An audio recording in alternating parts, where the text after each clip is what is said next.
On Friday, May 2nd, there is a fight scheduled. Fatal Fury, City of Wolves card will feature Devin Haney versus Jose Carlos Ramirez, which will be looked at as a damn good fight. These are welterweights and former champions looking for a Fatal Fury showdown. Let's talk about this matchup.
The upcoming Ring Magazine promoted Fatal Fury, City of Wolves promotion will be Friday, May 2nd in Times Square, and it's going to be the first fight of its kind being promoted and placed on as an event in the midst of Times Square. A lot of people are just confused on how they're going to pull this off, but we will be watching and waiting with anticipation because the card is calling for some of the best talent that welterweight can produce. And when we see who's on this card, you have to give honor to the fact that there are world champions who are looking to take another step in their careers. We're talking about Devin Haney and Jose Carlos Ramirez, two men who have had ups and downs in their careers, but are more than willing to face one another in this particular promotion. In the case of Devin Haney, who's now 26 years of age, he's coming back from a situation where a year ago in April, his last fight against Ryan Garcia has been declared a no decision, as Ryan Garcia had situations and circumstances that were basically aligned with performance enhancing drugs and other circumstances that brought about a suspension for Ryan, and the decision of Ryan having victory over Devin by decision and the fight being changed to a non-decision. So Haney is keeping his undefeated record.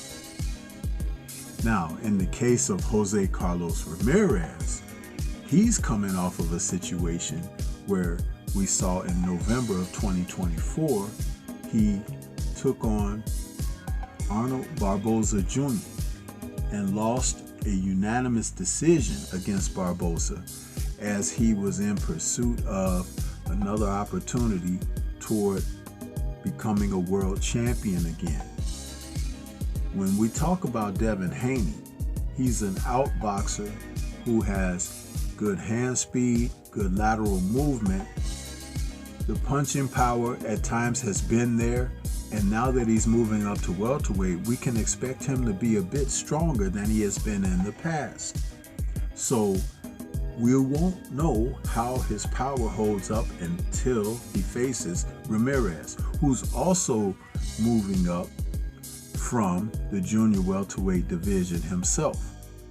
When he fought Josh Taylor, it was for undisputed, but that was back in May of 2021.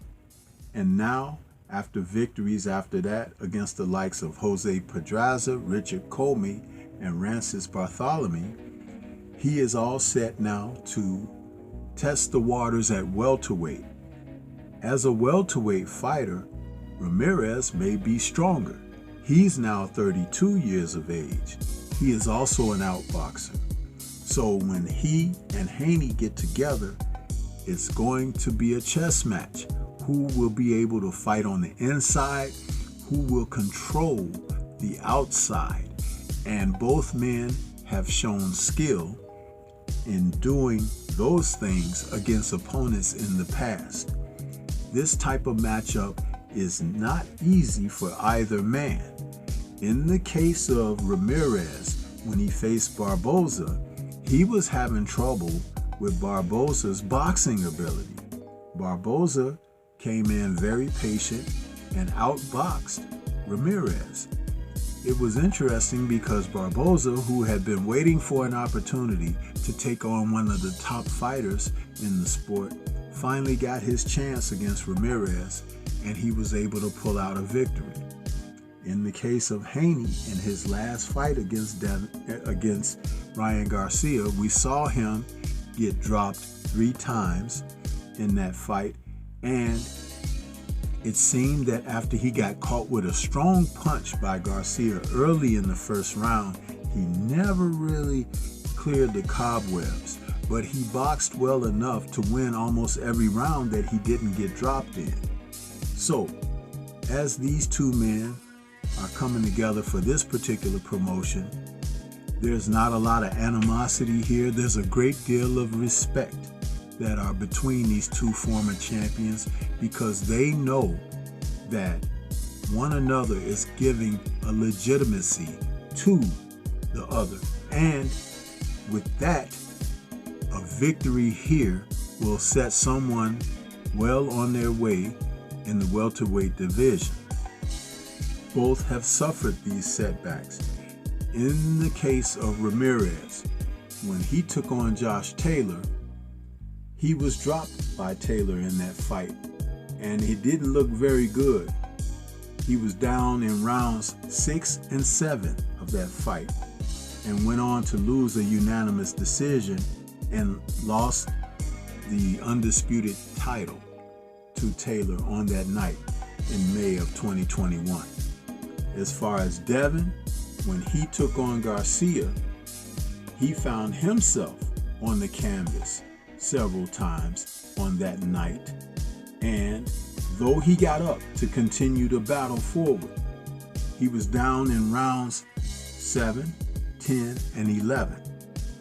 He boxed well enough to basically win the rounds that he didn't get dropped in, but we found out that Ryan had that situation where he tested positive in the post-fight drug test. Ramirez can box well. He does have that big left hook that Dazn is going to have to watch out for, and his power is decent. We're not certain of how it's going to carry over in the welterweight division, but you can expect him to be strong at the weight. I also expect him to be aggressive at the weight. In the case of Haney, he will be a bit stronger at welterweight because he has the frame as he enters this fight against Ramirez. His power may prove to be stronger, even more so than Ramirez, who's 32, and Dazn is 26. Dazn is 5'9" with a 71-inch reach, and Ramirez is 5'10" with a 72-inch reach. Being able to get extension on his punches is a strength of Ramirez. So what he's going to have to find out is if he is able to land his right hand on Dazn and set up the left hook to be a sneaky punch to catch him at a disadvantage in position. Dazn's right hand is strong as well. Well, at welterweight, we're going to find out, is he a lot more stronger as a puncher, because we've seen him when he was cutting weight at lightweight, and we saw him drop Regis Prograis in their fight when he was at junior welter. So overall, this is going to be a test for both men and see where they are and gauge where they'll be able to go. Overall, Ramirez will come into this fight with his record of 29-2 with 16 KOs. He looks to be solid. Golden Boy has got him ready for this, and they feel that they're going to be victorious here within this match. Ramirez is not big on talking crap. He's just a businessman. He goes about his work, which is very much appreciated. In the event of Devin Haney, he's coming into this situation. His record now is 31-0 with 15 KOs. And people are going to have to find out whether they want to get behind the dream or find out whether they do not want to support.